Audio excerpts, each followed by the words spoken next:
Hi hello welcome back. Kalamkaval അപ്പോൾ പടം ഇന്നിറങ്ങി, പടം കണ്ടു. ഒരുപാട് കാത്തിരുന്ന സിനിമയായിരുന്നു കളങ്കാവൽ.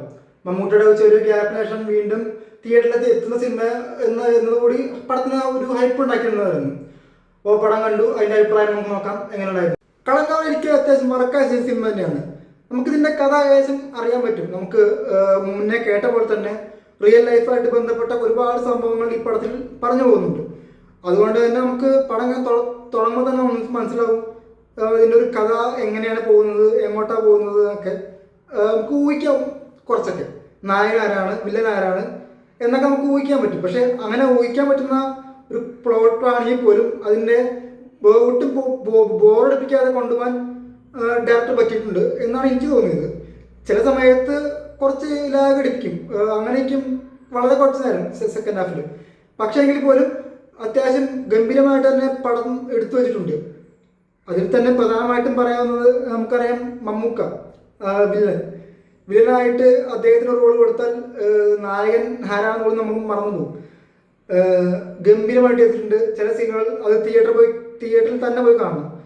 അദ്ദേഹം കൊടുത്ത ചില ആറ്റിറ്റ്യൂഡൊക്കെ ഉണ്ട്, അതും തിയേറ്റർ കണ്ടാൽ നമുക്ക് ഒന്നുകൂടി എഫക്റ്റ് ആവും. നാം കൂടുതൽ പറഞ്ഞ് ഇതാക്കുന്നില്ല. അത് ഗംഭീരമായിട്ട് ചെയ്തിട്ടുണ്ട്. അദ്ദേഹത്തിൻ്റെ കരിയർ എടുത്തു പറയേണ്ട റോള് ഈ റോളും വന്നിട്ടുണ്ട്, ഉറപ്പാണ്. പിന്നെ ഓപ്പോസിറ്റ് നിൽക്കുന്ന വിനായകൻ. മമ്മൂക്ക വിനായകൻ പോലും വിനായകൻ്റെ ഒരു റോൾ നമുക്ക് മറക്കാൻ പറ്റില്ല.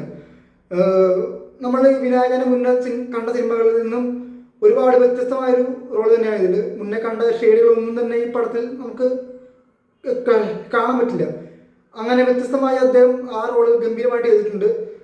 ഒരു പോലീസ് ഓഫീസറുടെ ഒരു ബോഡി ലാംഗ്വേജ് ആയാലും എല്ലാം അദ്ദേഹം ഗംഭീരമായിട്ട് ചെയ്തു വെച്ചിട്ടുണ്ട്. വിനായകന്റെ കരിയറിലും ഈ റോൾ എടുത്തു വരുന്ന റോളായിട്ട് മാറ്റാൻ അദ്ദേഹത്തിനായിട്ടുണ്ട്.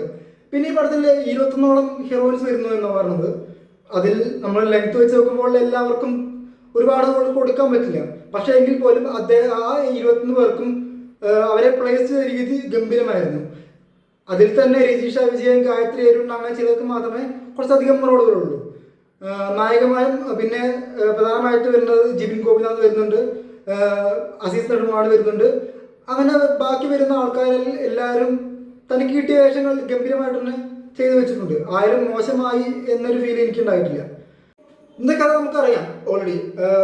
റിയൽ ലൈഫായിട്ട് ബന്ധപ്പെട്ട ഒരു സംഭവം തന്നെയാണ് ഇതിൻ്റെ ബേസ് സ്റ്റോറി എന്ന് പറയുന്നത്.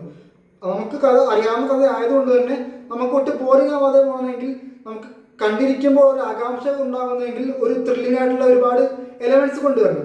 ഈ പടത്തിലേക്ക് വന്നാൽ എനിക്ക് പേഴ്സണലി തോന്നിയത് കുറച്ചും കൂടെ എലമെന്റ്സ് കൊണ്ടുവരാമായിരുന്നു എന്നാണ്. കുറച്ച് സമയത്തൊക്കെ ലാഗ് അടിച്ചു. ഈ പ്ലെയിനായിട്ട് കഥ പോകുന്നത് ഒന്നും പ്രത്യേകിച്ചൊന്നും നടക്കുന്നില്ല. കുറേ സംഭവങ്ങൾ നടക്കുന്നുണ്ട്. അങ്ങനെ പ്രത്യേകിച്ച് എക്സൈറ്റ്മെന്റ് ആയിട്ടൊന്നും സംഭവം ഉണ്ടാവുന്നില്ല. ഇവിടെ കുറച്ചും കൂടെ സംഭവങ്ങൾ കൊണ്ടുവന്നെങ്കിൽ ഒന്നുകൂടെ ഗംഭീരമായേനെ എന്നൊരു തോന്നൽ പേഴ്സണലി ഉണ്ട്. എന്നാൽ പോലും വലിയ കുഴപ്പമില്ലാത്ത രീതിയിൽ മൊത്തം സ്ക്രിപ്റ്റ് വന്നിട്ടുണ്ട്. പിന്നെ ഡയറക്ടറായ ജിതിൻ കെ ജോസും ജിഷ്ണു ശ്രീകുമാറും കൂടിയാണ് ഇതിന്റെ സ്ക്രിപ്റ്റ് എഴുതിയിരിക്കുന്നത്. ഒരു പുതുമുഖ ഡയറക്ടർ എന്ന രീതിയിൽ ജിതിൻ കെ ജോസ് അത്യാവശ്യം നല്ല രീതിയിൽ തന്നെ പടം എടുത്തു വെച്ചിട്ടുണ്ട്. അതിൻ്റെ ടെക്നിക്കൽ സൈഡ് ആണെങ്കിൽ പോലും, മ്യൂസിക് ആണെങ്കിൽ, ക്യാമറ വർക്ക്, പിന്നെ ഇത് നടക്കുന്നത് 2012 ആ ഒരു ടൈമിലാണ്. അതുകൊണ്ട് തന്നെ ആ സമയത്തെ ആർട്ട് വർക്കുകൾ അതെല്ലാം അത്യാവശ്യം വർക്കായിട്ടുണ്ട്. സംഭവങ്ങൾ നന്നായിട്ട് തന്നെയാണ് എനിക്ക് തോന്നിയിട്ടുള്ളത്. ആസ് എ ഡയറക്ടർ അദ്ദേഹം അത്യാവശ്യം ഗംഭീരമായിട്ട് തന്നെ എടുത്തു വെച്ചിട്ടുണ്ട്. മൊത്തത്തിൽ മമ്മൂക്കയുടെ പെർഫോമൻസ് കാണാൻ വേണ്ടി മാത്രം തിയേറ്ററിൽ പോയാലും നമുക്കൊരു നഷ്ടം വരാത്ത സിനിമയാണ് കളങ്കാവൽ. നേരത്തെ പറഞ്ഞ പോലെ തന്നെ സ്ക്രിപ്റ്റിൽ കുറച്ചും കൂടെ ത്രില്ലിംഗ് എലമെന്റ്സ് ആഡ് ചെയ്യാമായിരുന്നു എന്ന് തോന്നി. കുറച്ച് മിസ്സായ പോലെ അവിടെ കുറച്ച് ലാഗം വന്നു. പേഴ്സണൽ അഭിപ്രായം മാത്രമാണ്. ഏതായാലും തിയേറ്ററിൽ പോയി കണ്ടാൽ അത്യാവശ്യം മോശമില്ലാത്തൊരു എക്സ്പീരിയൻസ് എന്തായാലും നിങ്ങൾക്ക് ലഭിക്കുമെന്നാണ് എൻ്റെ വിശ്വാസം.